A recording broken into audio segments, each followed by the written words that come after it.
Die globale Klimaerwärmung schreitet immer schneller voran. Gerade an den Polen, wie hier in der Antarktis, schmelzen Eismassen und Gletscher massiv dahin und gefährden Menschen und Tierwelt. Und auch die Wüsten- und Trockengebiete der Welt dehnen sich immer weiter aus. Klimaforscher warnen einhellig, dass uns die Zeit davonläuft, um eine gefährliche Klimaüberhitzung zu vermeiden. Der European Green Deal sieht deshalb vor, die Nettoemissionen von Treibhausgasen bis 2050 auf 0 zu reduzieren. Europa soll so als erster Kontinent klimaneutral werden. Die entscheidende Energiequelle, dies zu schaffen, ist in Mittel- und Nordeuropa die Windkraft an Land und auf dem Wasser. Gerade im Offshore-Bereich schlummert noch ein riesiges Potenzial. Experten gehen davon aus, dass die Offshore-Windkraft etwa 450 Gigawatt Strom produzieren müsste, um 2050 die Klimaneutralität zu erreichen. Der Windindustrieverband und Innovationscluster für die Windenergie an Land und auf See, WAP, hat in diesem Jahr seine große internationale Windforce-Konferenz genau dieser Aufgabe gewidmet. Wie ist es zu schaffen, trotz der Herausforderungen durch die Rahmenbedingungen der Politik und der gegenwärtigen Einschränkungen durch Corona, die vollständige Wertschöpfungskette der Windkraft in Deutschland zu erhalten und auszubauen und einen Erzeugungsmarkt für grünen Wasserstoff zu ermöglichen? Ein entscheidender Aspekt dafür wird die Förderung und der Ausbau der internationalen Zusammenarbeit sein. Heike Winkler, Geschäftsführerin des Veranstalters WAP, macht schon am Anfang klar, um was es bei der Windforce 2020 gehen wird. Wir als WAP und unsere Mitgliedsunternehmen hatten eine relativ schwierige Zeit, weil es sehr, sehr wenig Ausschreibungsvolumen im Markt gab. Das heißt, wir konnten wenig bauen. Jetzt mit der neuen EEG-Änderung sollen dann die Gesetze entsprechend so verändert werden, dass wir viel Markt erhalten. Langfristig gesehen, wenn wir die schwierige Phase bis 25, 26 überstanden haben, bestenfalls vorher noch mal eine Ausschreibung bekommen, können wir aktiv auf den Green Deal hinarbeiten. Dafür haben wir die Experten hier an Nord- und Ostseeküste und die wollen da gerne mitarbeiten. Einer der großen Hersteller und Exporteure von Offshore-Windkraftanlagen in Deutschland ist Siemens Gamesa. Sie produzieren in Cuxhaven Maschinenhäuser für Windkraftturbinen und verschiffen sie in die ganze Welt. Siemens Gamesa-Manager Martin Gerhardt hofft natürlich ebenso wie Heike Winkler auf ein schnellstmögliches Ende der Bauflaute. Das nächste Projekt ist leider erst Ende 22 und dann bis 25 bewegen wir uns auf einem sehr niedrigen Volumen und das kann man fast nicht mehr aufholen. Deshalb wünschen wir uns eigentlich deutlich bessere Pläne für die Zukunft, mehr Planbarkeit, auch über 2030 hinaus.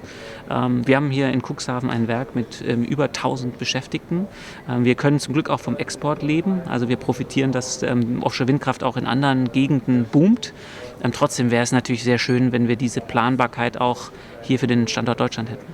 Ein weiterer großer Turbinenhersteller auf dem Weltmarkt ist MHI Vestas Offshore Wind.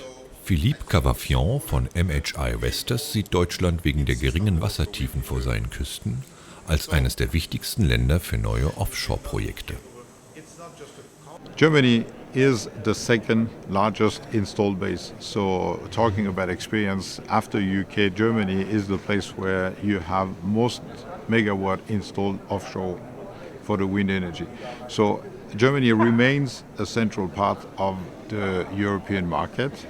We believe that with the potential that we see in the North Sea, you can have kilometers and kilometers you fly in the North Sea and you still have shallow waters. So for the fixed foundation potential, the German North Sea remains one of the biggest potential.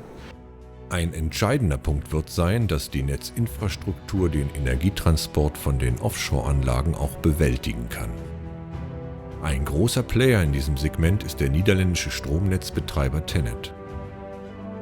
Mit riesigen Konverterplattformen wie hier in der deutschen Nordsee sammelt TenneT den Strom von den Windanlagen ein und wandelt ihn von Drehstrom auf Gleichstrom um, da dieser verlustfreier transportiert werden kann. An Land wird dann wieder in Drehstrom umgewandelt. Der muss nun nach West- und Süddeutschland geschickt werden, wo die größten Stromverbraucher hierzulande sitzen. Tim Meyer-Jürgens, bei TenneT für das operative Geschäft tätig, sieht aber in Zukunft noch ganz andere Herausforderungen. Ja, wenn wir uns die Klimaziele ansehen und das, was wir bis 2050 erreichen müssen, dann müssen wir ganz anders denken. Dann brauchen wir einen massiven Umbruch des gesamten Systems und dafür brauchen wir vor allem europäische Vernetzung, europäische Koordination und technische Lösungen haben wir bereits heute entwickelt und sehen das als technisch umsetzbar. Aber wir brauchen langfristig stabile politische Rahmenbedingungen dafür. Aber nicht nur der Netzausbau, auch das Speichern der Windenergie durch Wasserstoff, wie hier in der derzeit weltgrößten Anlage in Linz, wird in Zukunft eine entscheidende Rolle spielen.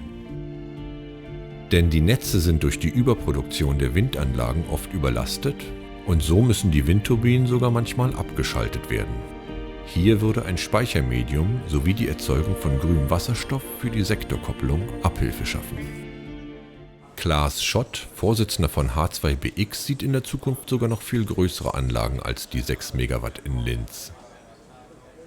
Aktuell werden Projekte im Megawatt-Bereich angegeben, die aber hochskaliert werden können, indem man die Systeme zusammenkoppelt. Verschiedene Regionen oder Städte reden über 100 Megawatt Anlagen und das sind so Projekte, die ich glaube, die in den nächsten 10 Jahren realisiert werden. Und auch bei den Windturbinen und Rotorblättern geht die Entwicklung in Richtung größer und effizienter. Hanif Marschall, CTO des Rotorenblattherstellers Alum Wind Power aus Dänemark, ist der Überzeugung, dass gerade in den Rotorblättern noch viel Potenzial steckt. So the blades is the part that captures the energy. And the more energy you capture, the lower the cost of energy, what we can produce. The blades has increased its length over multi-years. The first blade 17 meter in 80s, new blades 107. We believe that every year on onshore side you could see somewhere between 6 to 10% increase in length of the blades. In offshore pretty much the same but a little bit longer time. So that's what we do. We try to make the blade longer, lighter and more cost effective. Wie Marschall bemüht sich auch der chinesische Windradhersteller Mingyang um höhere Effektivität. Mingyangs Europachef Wei Chen sieht in Zukunft auch auf dem europäischen Markt große Chancen für sein Unternehmen. Momentan gibt es nur 3, sagen wir so, die Offshore-Anbieter für Turbine. Und dann für so ein großes Volumen, so einen großen Markt, über 400 Gigawatt, braucht man sicherlich mehrere Anbieter, um die Kosten zu reduzieren und auch einen gesunden Wettbewerb zu machen.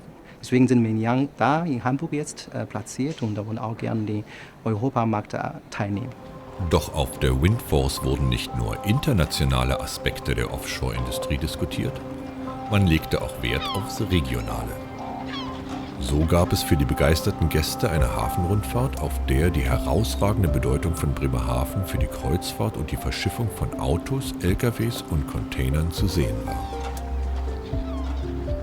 Der geplante Offshore-Terminal liegt allerdings wegen eines Streits zwischen dem Bremer Senat und Naturschützern noch auf Eis.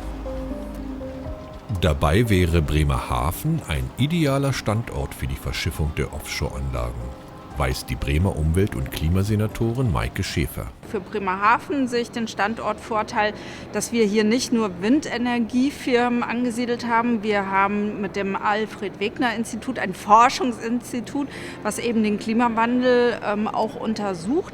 Wir haben ein gutes Cluster aus Windenergie, aus Wissenschaft, aber auch dem Hafen, den man natürlich braucht, wenn man offshore auch wirklich dann bauen möchte. Und insofern ist Bremerhaven wirklich ein guter Standort für die Windenergie. Schon bei seiner Eröffnungsrede der Windforce hat der Energieminister von Niedersachsen, Olaf Lies, die großen Chancen des Ausbaus der Offshore-Industrie für ganz Norddeutschland angesprochen. Für Norddeutschland ist das Thema Energie ja ganz entscheidend. Also Industrie folgt Energie. Wenn wir hier in Zukunft sicherstellen können, dass in großen Mengen erneuerbare Energien da sind, dann haben wir auch eine Chance, dass Industrie bleibt oder neue Industrie sich ansiedelt. Und für die Offshore-Windindustrie brauchen wir ja Industrie, die produziert und fertig ist. Das heißt, es ist ein doppelter Effekt. Wir sichern Arbeitsplätze durch den Ausbau der Offshore-Windenergie und über die Energie, die wir erzeugen, die an Land kommt, schaffen wir Perspektiven für neue Unternehmen, sich hier anzusiedeln.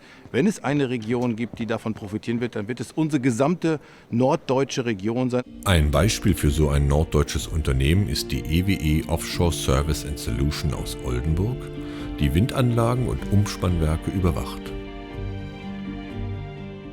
Wir sind ein unabhängiger Servicedienstleister mit Sitz in Oldenburg und haben im Schwerpunkt Energietechnik. Und Teil der Energietechnik ist auch eine Betriebswarte, also ein Kontrollcenter, bei dem wir die Windenergieanlagen und das Umspannwerk überwachen.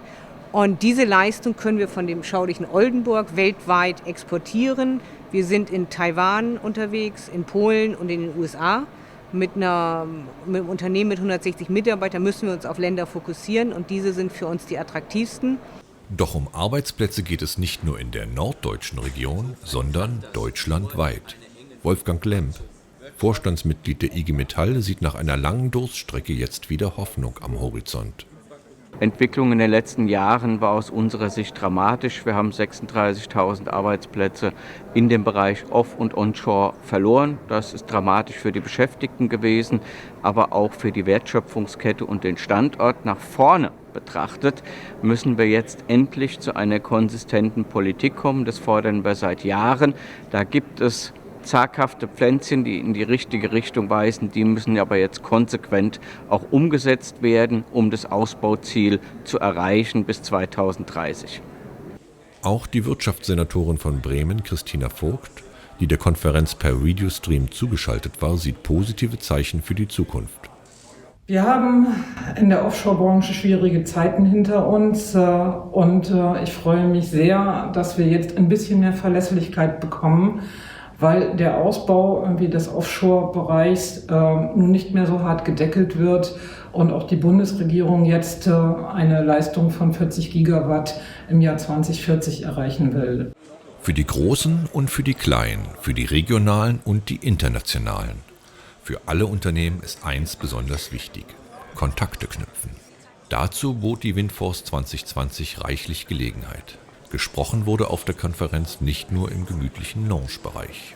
Kontakte geknüpft wurden auch beim von der WAP, dem EU-Projekt In2Power und dem Enterprise Europe Network veranstalteten Matchmaking. Für verschiedene Bereiche haben wir ein anderes Produkt. Hier konnten sich die Firmen und ihre Manager oder Fachleute gegenseitig kennenlernen und mögliche gemeinsame Projekte besprechen. Ein Schwerpunkt der Konferenz war dieses Jahr Großbritannien, wo die Offshore-Windkraft traditionell eine große Rolle spielt. Doris Whittack, Energieexpertin des britischen Handelsministeriums in Deutschland, sieht das Vereinigte Königreich für den European Green Deal gut gerüstet. Also Wind Europe hat verkündet, dass man Europa für den Green Deal 400 Gigawatt brauchen wird. Davon wird auf Großbritannien auf jeden Fall 75 Gigawatt ausbauen bis 2050. Großbritannien ist also bestens gewappnet. In vielen anderen Ländern Europas fehlt ein so langfristiger Plan aber noch. Die Regierungen der EU-Mitgliedstaaten müssten ambitionierter vorangehen, um die langfristigen Ausbaupläne der EU-Kommission einhalten zu können, sagte Giles Dixon, CEO des Europäischen Windenergieverbandes Wind Europe, der aus seiner Brüsseler Corona-Quarantäne zugeschaltet war. Klimaneutralität, Green Deal und Erderwärmung. Gesprächsstoff gab es beim Dinner, das zwischen den beiden Konferenztagen stattfand, genug. Hans-Josef Fell, Präsident der Energy Watch Group, ermahnte die Politiker in seiner Dinnerrede, schneller zur Klimaneutralität zu kommen und mehr Geld in die Hand zu nehmen. Wir brauchen 2030 Null Emissionen. 100% Erneuerbare steht im Zentrum. Das erreichen wir, indem wir die Politik neu gestalten. Wir haben vorgeschlagen, eine neue Einspeisevergütung, die den Investoren die Versorgungssicherheit mit Sektorenkopplung, also das Zusammenbinden Ökostrom mit der Wärme, mit den Treibstoffen, mit dem grünen Wasserstoff schaffen und dafür eine Markteinführung bekommen. Trotz aller Widrigkeiten durch Covid-19 ist die Geschäftsführerin des Veranstalters WAP, Heike Winkler, mit dem Verlauf der Windforce 2020 sehr zufrieden. Die Windforce 2020 war trotz aller Herausforderungen ein voller Erfolg. Wir hatten die Möglichkeit, hier zu netzwerken, uns endlich wiederzusehen nach einer sehr langen Zeit. Wir hatten hier die Möglichkeit, die wichtigen Themen, die jetzt anstehen, Green Deal, grüner Wasserstoff, das, was für die Offshore-Windbranche aktuell relevant ist, zu diskutieren, gemeinsam neue Ansätze zu finden, Synergien, Kontakte zu knüpfen. Das alles macht eine gute Konferenz aus. Jetzt wäre es wünschenswert, wenn die Politik sich entsprechend flexibel in unsere Richtung bewegen würde und wir jetzt schnell wieder bauen können, sodass die Windforce 2021 wieder im Zeichen von positiven Bauaktivitäten steht. Und auch die Konferenzteilnehmer waren von dem interessanten und abwechslungsreichen Programm der Windforce 2020 begeistert. Trotz Corona. Also die Windforce ist ein Zeugnis der Mut der WAP. Ich habe den hohen Respekt gezollt. Wir fühlen uns hier sicher. Es ist wunderbar, wieder Kollegen und bekannten Gesichten wiederzusehen. Dankeschön.